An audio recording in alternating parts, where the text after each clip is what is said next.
Hello, good morning and good evening. Good morning and good evening. Good evening and good morning. Ito po si Rijal. Um, Kamusta na po kayo dyan sa mga kababayan natin sa iba't ibang sulok ng mundo?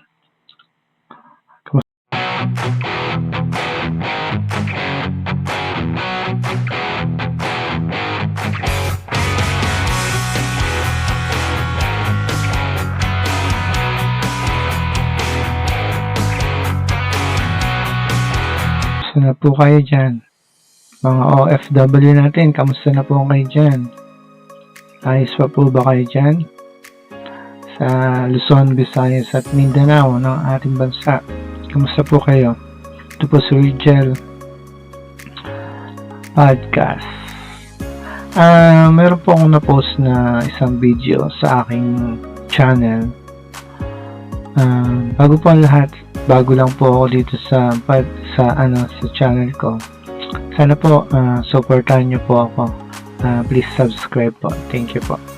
May nag-post po ako doon sa aking channel ng isang video. Sabi ko, may nag-comment na kaya daw hindi pa nakapunta yung mga INC sa rally ay meron pa silang gathering or meron pa silang gagawing parang may gagawin pa silang activities sa kanilang church na malawakan din bago sila dumalo sa malawakang rally. Parang may uunahin daw muna silang event sa kanilang siya po ay isang INC po.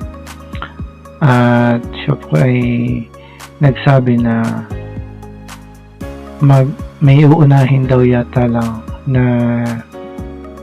na event o may activity sila sa church ng mga INC or Iglesia ni Cristo.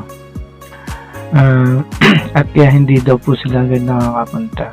At sana po wag po kayo masyadong mag high blood din po sa mga pagko-comment sa mga video ko. Kalma lang po. Tayo po ay may kanya-kanya po tayong opinion or may kanya-kanya tayong religion o paniniwala. Galang na lang po natin ang bawat isa. Kung alam nyo po tama kayo, yung pinaglalaban nyo, huwag nyo naman po masyadong mag-react or yung nakakasakit ng damdamin sa iba. Kasi po, ang mga Pilipino ay medyo sensitive din po. Isa na rin po ako. Hindi lang sensitive, mainit din ang ulo. Isa na rin po ako doon.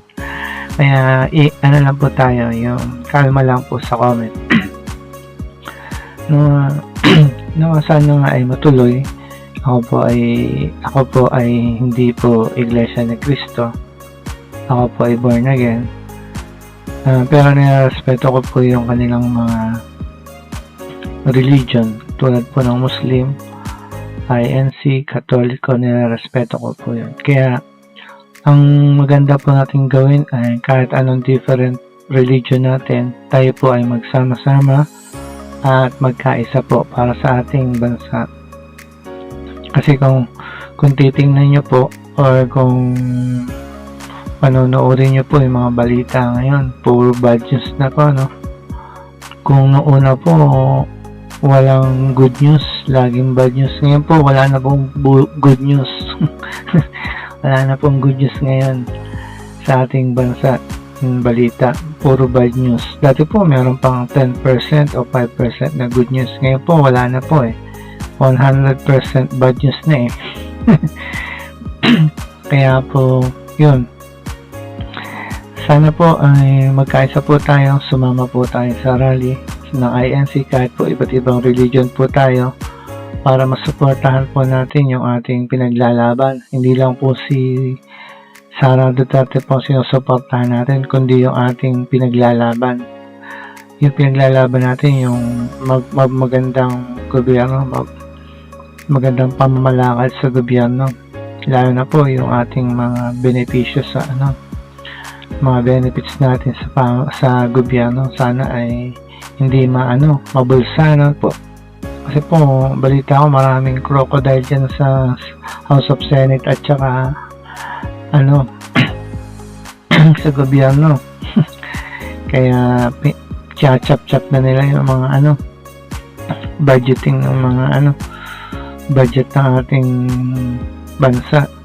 Nakakalungkot nga lang po, di ba?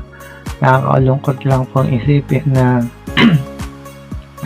ang yaman nating bansa pero ang daming mga benefits na hindi natin na kukuha, lalo na sa may mga sakit at saka mga elderly.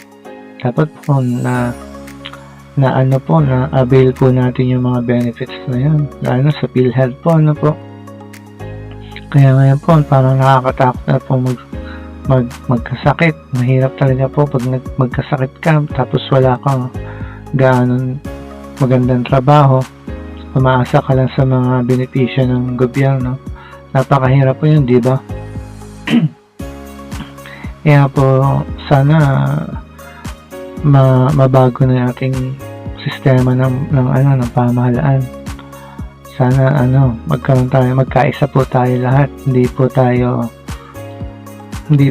po ang gusto ng iba, mag-divide tayo, di ba? Para manghina tayo. Yan po yung gusto ng kahit po sa politika, gusto mag-divide para mas maganda po yung sama-sama po tayo. Yung sama-sama yung pinaglalaban natin. Sama-sama tayong bumabangon. Di po ba?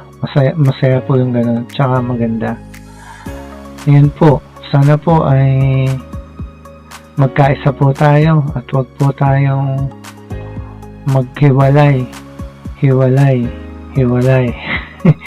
Magkahiwalay sa pinaglalaban.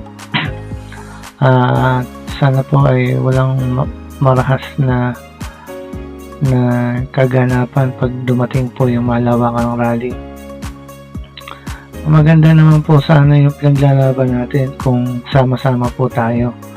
Kaso po, yung iba po watak-watak.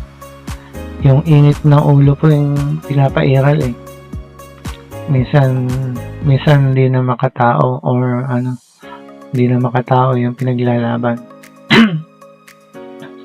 At doon naman po sa mga BBM loyalista ay wag na lang po natin sila pabayaan na lang po natin sila, baka po sila ay nabulag sa katotohanan. Mahirap po yung mga kapwa din po natin yan, mahalin din po natin yung mga yun, at kapwa po natin yan, kailangan din po natin mahalin yung mga yan. Kahit po si BBM po ang sinusuportahan, ibig po sabihin ay dapat po tayo ay magkaisa pa rin po at wag po ang ating gamitin, wag init ang ulo. Sabi nga di ba po sa Bible na mahalin mo yung kapwa gaya yung pagmamahal sa sarili mo, di ba? Kaya po wag na lang po natin silang pansinin, lalo lang po lalala kung papansinin po natin at lalo lang po iinit ang ulo natin. Kaya po ingat po kayo. Sana po ay matuloy yung rally. Ako po excited na po. Kahit di po ako INC, excited po ako na mangyari yun. Para po makita natin na mayroon tayong pinaglalaban na nasa tama po tayo. Dapat tama po, dapat ang pipili natin, hindi mali. At ito po si Region. Ingat po kayo kung nasan man kayo, nandiyan kayo. Kung nasan man ako, nandito ako. Ingat po kayo sa iba't ibang lugar ng mundo o iba't ibang sulok ng mundo. Luzon, Visayas, Mindanao. Ingat po kayo, mabuhay po kayo.